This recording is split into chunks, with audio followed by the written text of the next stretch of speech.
So, all right, I want to touch on this this scandal. That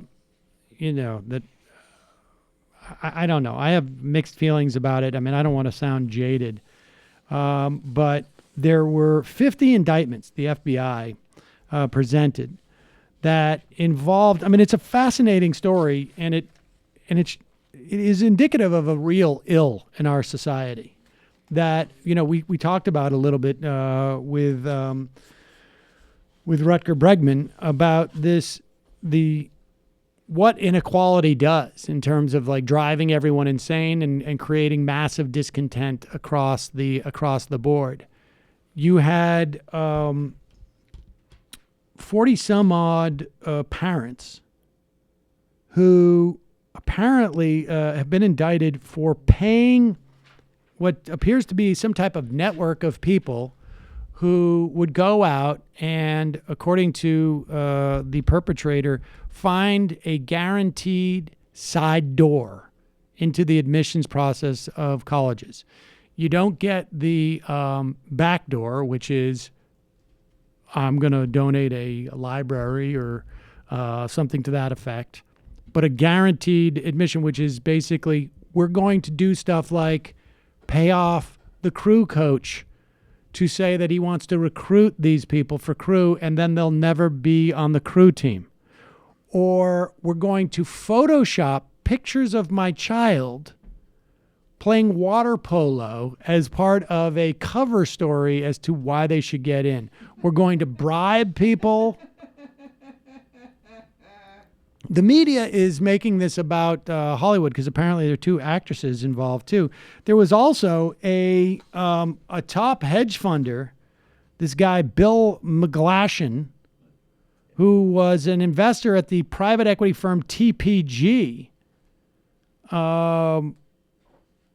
He's among these other 49 people accused of participating in a bribery ring involving parents, admissions counselors, and athletic coaches at Yale, Wake Forest, and the University of Southern California.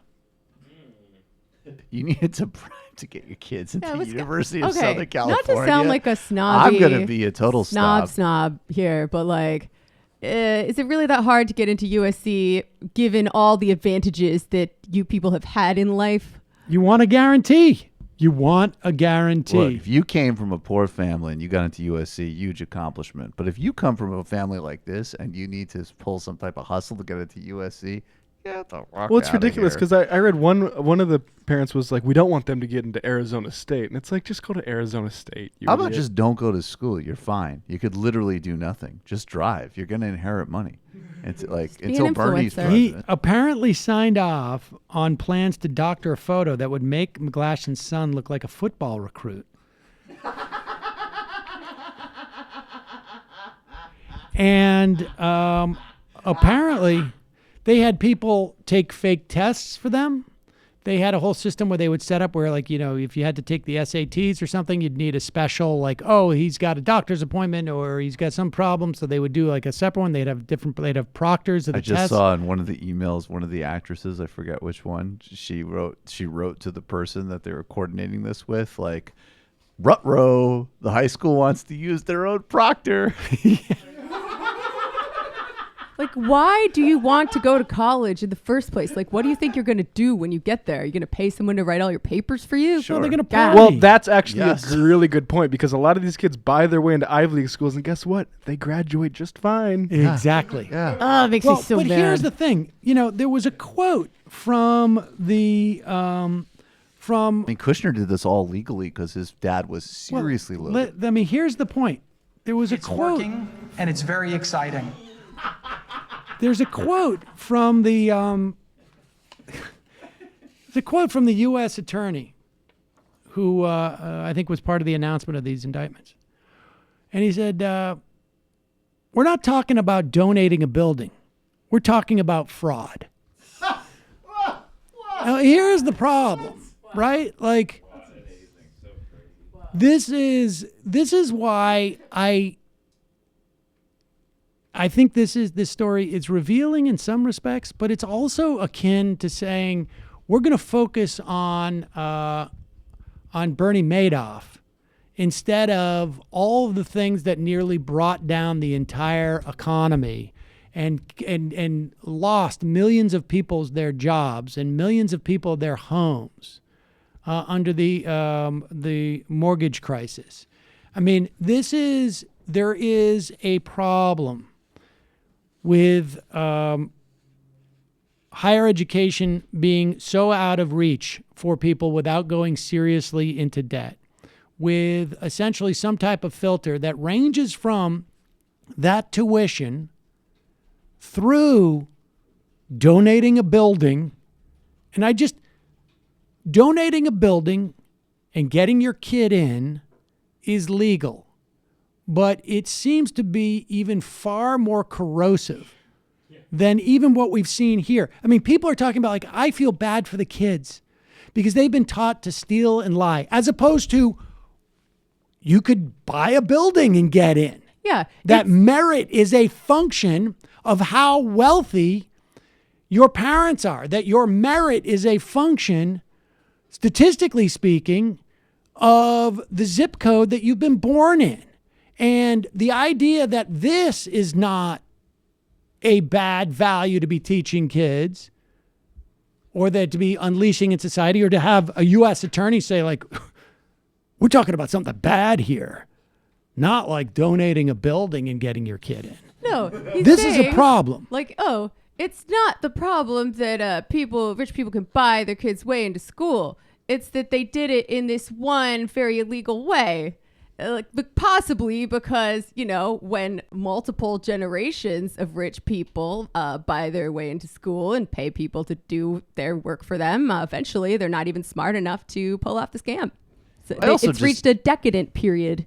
No, those are the people that don't have the same level of money to just buy a building or the connections. That's why they have to do it in this new money, hustle, tacky sort of way versus just the like, oh no, we'll just donate a building. $6 million can get you at least like an auditorium or something. Also, certain parents did this in a way that was tax deductible too. Right. Oh, I think there's a lot of ways to, but I just also think like, yeah, I mean, when they do those like silly, like sanctimonious, like it teaches young people, to cheat, and it's like every single thing in this culture teaches you to do that. In the Constitution, like you would be a sucker to not do that. Indeed. And if you're going to change policy to disincentivize it, of course, but like it's so the people who aren't hustling are the suckers, and that's the system they've created. And you know what the real problem with this is, of course, is that it besmirches successful people in America. Yeah, I was No.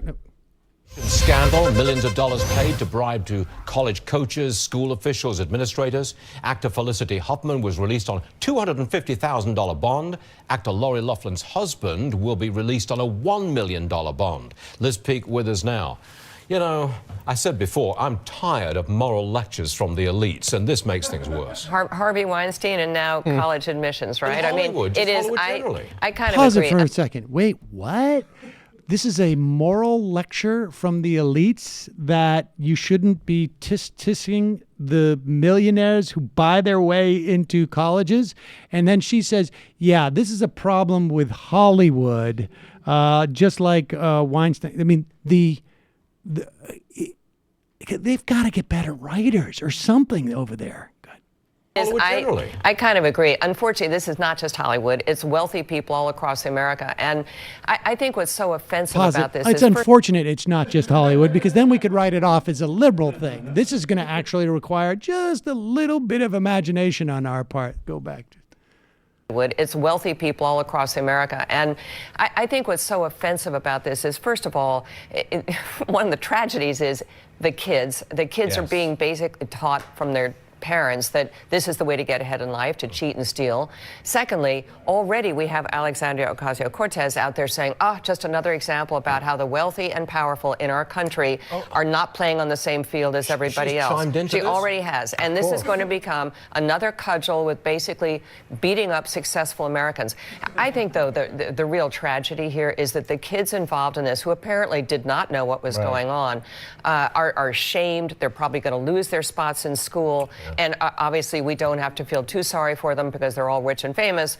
But this is a horrible thing that these parents have done to the system and to the kids. Oh, you're so right, Liz. You really are. Yeah, so let's just to review. There are two tragedies here.